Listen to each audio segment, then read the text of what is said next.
prêts pour la mort et bédant tous ça les frères. Quand est-ce qu'on s'assure? Quel est le sort que l'avenir nous réserve?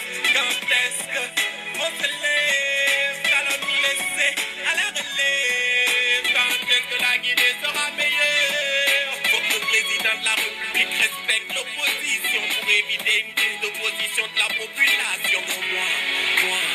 Moi, je fais partie. Moi, j'ai choisi mon parti. Moi, oui, ça c'est mon parti. La population, ça c'est mon parti. Moi. Mesdames et messieurs, bonsoir.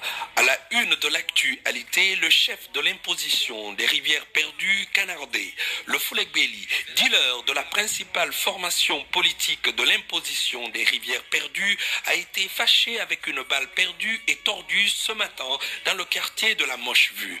Guellon a été atteint à la tête, semble-t-il, par un gnome en uniforme qui aurait usé de son fusil de chasse avant de prendre la poudre d'escampette sous les yeux des farces de désordre. La balle aurait transpercé le pare-brise du teuf-teuf, traversé le crâne chapeauté de l'imposant posé avant de sortir par la lunette arrière. Le président du parti des Gringalais Clairs prenait part ainsi à une manifestation que lui et ses compagnies avaient appelée pour protester contre la manière dont se fait l'intronisation des roitelets villageois.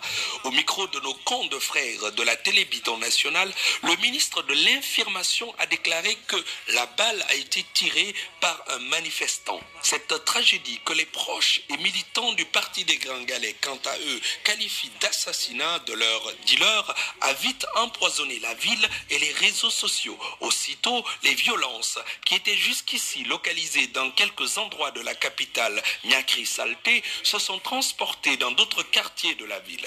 Les farces de désordre ont été les premières à faire les frais de la furie destructrice des manifestants. Plusieurs carrosses de police ont été calcinés, des policiers et gendarmes brûlés vifs. Les édifices publics n'ont pas été épargnés. Au moment où nous mettions sous stress, on dénombrait déjà plusieurs dizaines de trépas et des centaines de morts blessés. Progressivement, d'autres villes du pays sont le théâtre de violences. Petit à petit, les affrontements qui avaient jusqu'ici des justifications politiques viennent de basculer dans des violences ethno.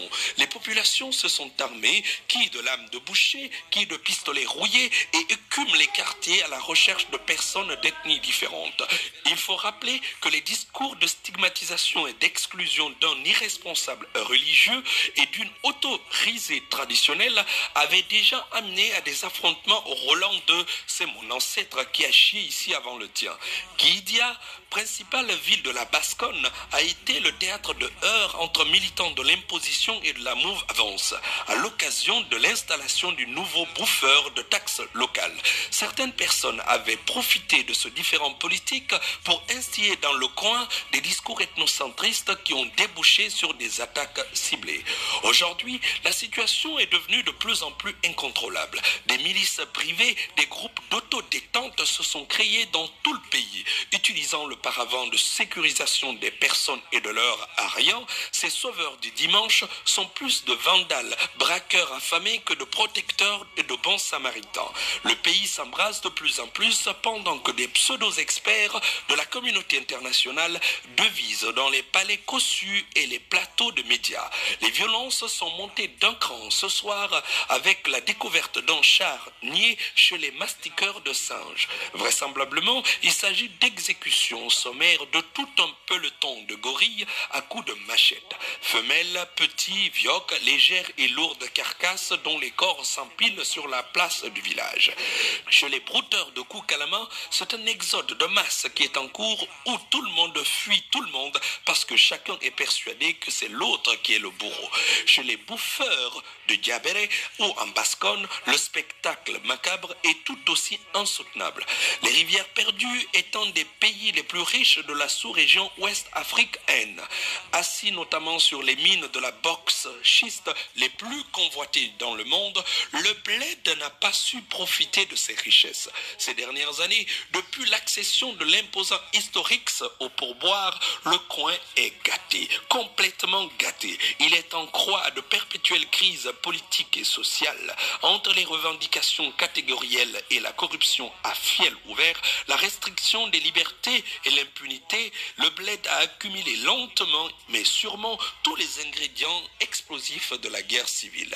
Pourtant, quelques voix se sont parfois élevées pour tirer la sornette de l'arme. Désormais, cette rivière qui était promise à un avenir radieux fait les frais odieux de la folie et de l'irresponsabilité de ses dirigeants. Selon plusieurs observateurs, la violence qui règne est incontestablement à mettre sur le crédit d'un État qui n'a pas fait preuve de justice à l'égard de citoyens qui ont souvent perdu des proches ou des biens. Les militants du dealer qui vient de passer l'alarme à gauche, majoritairement de son ethnie, estiment avoir fait l'objet ces dernières années d'attaques et de meurtres ciblés. Cette liquidation physique de celui qui était perçu comme un imposant modéré, parfois même mou, a, comme il fallait s'y attendre, des conséquences désastreuses sur la stabilité du pays. À la pauvreté s'ajoute dorénavant une guerre civile dont le peuple se serait bien passé. Le temps passant, les morts s'empilent. Comme le Libéria et la Sierra Leone ou le Rwanda, les rivières perdues n'auront pas su maîtriser les pyromanes tapis en son sein et la passivité de ces élites a fortement contribué à les précipiter dans la confrontation. Il est temps que les dernières colombes se réveillent pour arrêter le feu. À défaut, les cendres qui resteront de ce pays seront les flammes de demain qui réveilleront les démons de la vengeance. Mesdames et messieurs, merci de votre attention et bonne suite de programme.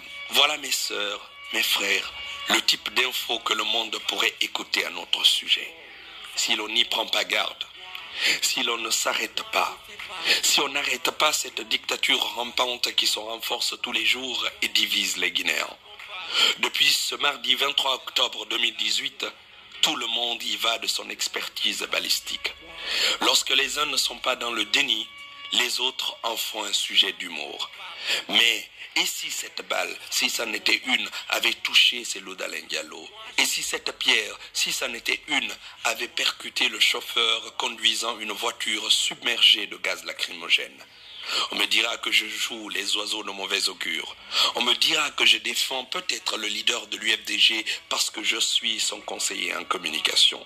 Et je répondrai que je n'en ai rien à cirer, parce que je ne donnerai à personne le droit de m'enlever mon statut de citoyen guinéen.